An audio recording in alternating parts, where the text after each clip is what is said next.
एक बूढ़े भिखारी की अनोखी कहानी। हर दिन एक भिखारी दरवाजे के पास आकर भीख मांगता था और घर का मालिक हमेशा घर के बाहर आते ही उसे देखकर फिर चला जाया करता। कई बार उसके लिए गालियां भी बकता। वो कहता, तू जिंदा ही क्यों है? पूरी जिंदगी ऐसे ही भीख मांगेगा क्या?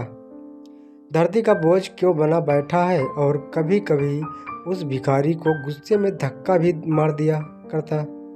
इतना कुछ हो जाने के बावजूद भिखारी के मुंह से सिर्फ यही निकलता कि भगवान तुम्हारे पापों को माफ़ करे। एक बार सेठ को धंधे में बड़ा नुकसान होने की खबर मिली।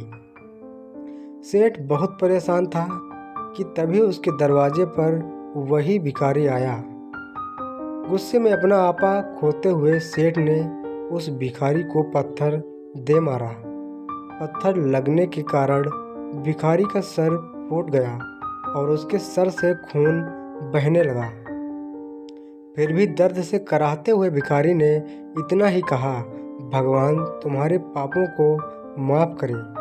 भिखारी वहाँ से चला गया। सेठ सोच में पड़ गया। भिखारी को पत्थर मारा, फिर भी उसने सिर्फ प्रार्थना की। सेठ का गुस्सा शांत हुआ। सेठ का मन शांत हुआ। भिखारी का रहस्य जानने के लिए सेठ ने भिखारी का पीछा करना शुरू कर दिया। भिखारी जहाँ जहाँ जाता सेठ उसके पीछे पीछे जाता। सेठ ने देखा कि कोई उसको खाना देता, कोई उसको मारता, कोई अपमानित करता तो कोई गाली देता। लोग भिखारी के साथ चाहे जैसा व्यवहार करते, लेकिन भिखारी सबके लिए एक ही प्रार्थना करता, भगवान तुम्हारे पाप माफ़ करें। अब रात होने को आई थी। भिखारी अपने घर जाने के लिए लौटा। वो अपने घर पहुंच गया, लेकिन सेठ अब भी उसका पीछा कर ही रहा था। एक पुरानी टूटी हुई खटिया पर एक बूढ़ी औरत लेटी हुई थी। काफ़ी कमज़ोर और बीमार लग रही थी। वह भिखारी की पत्नी थी। अपने पति को वापस आता देख वह खाट से उठ खड़ी हुई। पत्नी ने अपने पति के भीख वाले कटोरे में देखा। उसमें सिर्फ आधी बासी रोटी थी। उसे देखकर वह बोली, आज बस इतना ही मिला? और हाँ, आपके सिर से खून निकल रहा है, ये चोट कैसे लगी?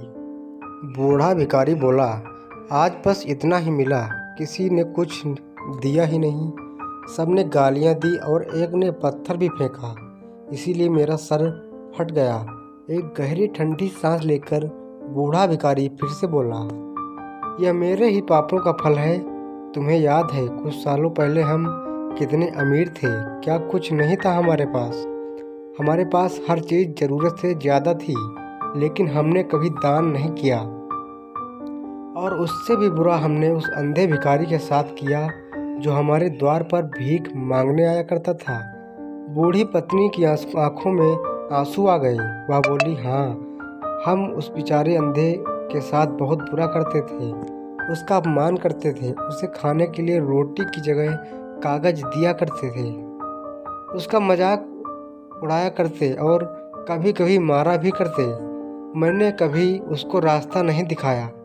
एक बार मैंने उसके मुंह पर मिट्टी भी फेंकी थी और वह हमेशा दुखी होकर यही कहता कि भगवान तुम्हें तुम्हारे किए की सज़ा देगा, भगवान तुम्हारे पापों की सज़ा जरूर देगा। उसका श्राप सच हुआ और हम इस दुख भरी जिंदगी में आ गए। भिखारी बोला, हाँ, उसका श्राप सच हुआ, इसीलिए मैं किसी को बद्दुआ नहीं देता, चाहे कोई मेरे साथ कैसा भी बर्ताव करे।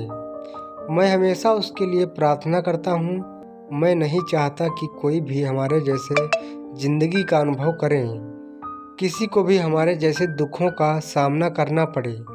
वो नहीं जानते कि वह कितना बड़ा पाप कर रहे हैं, इसलिए अनजाने में हुए पाप की ऐसी सज़ा किसी को भी मिले मैं नहीं चाहता। सेठ वहीं छुपकर यह सारी बातें सुन रहा था। अब उसे सब कुछ समझ में आ गया था। भिखारी और उसकी पत्नी ने वह आधी रोटी मिल बांट कर खाए और भगवान को धन्यवाद बोलकर सो गए। अगले दिन बूढ़ा भिखारी फिर से भीख मांगने गया। सेठ के घर के पास जाते ही सेठ ने पहले से गर्म रोटियां उसके लिए निकाल कर रखी थीं। उसे देते हुए सेठ विनम्रता से बोला, माफ़ कर दीजिए बाबा, मुझसे बहुत बड़ी गलती हो गई। बूढ़ा भिखारी बोला, भगवान तेरा भला करे। इतना कहकर वह आगे निकल गया। इस कहानी से जो सीख लेने लायक है वह बड़ी ही सिंपल है कि आदमी चाहे किसी के बारे में बुरा कहे या भला करे, लेकिन भगवान सिर्फ कर्म के हिसाब से उसको फल देता है। क्या हुआ अगर भगवान नहीं दिखता है, लेकिन यह बात बिल्कुल सच है, उसके खाते में सबका हिसाब बहुत पक्का होता है। इसलिए जब किसी के लिए कुछ भी करो तो अच्छा ही करो। दोस्तों, आपको कहानी पसंद आई है तो वीडियो को लाइक और चैनल को सब्सक्राइब ज़रूर करें। धन्यवाद।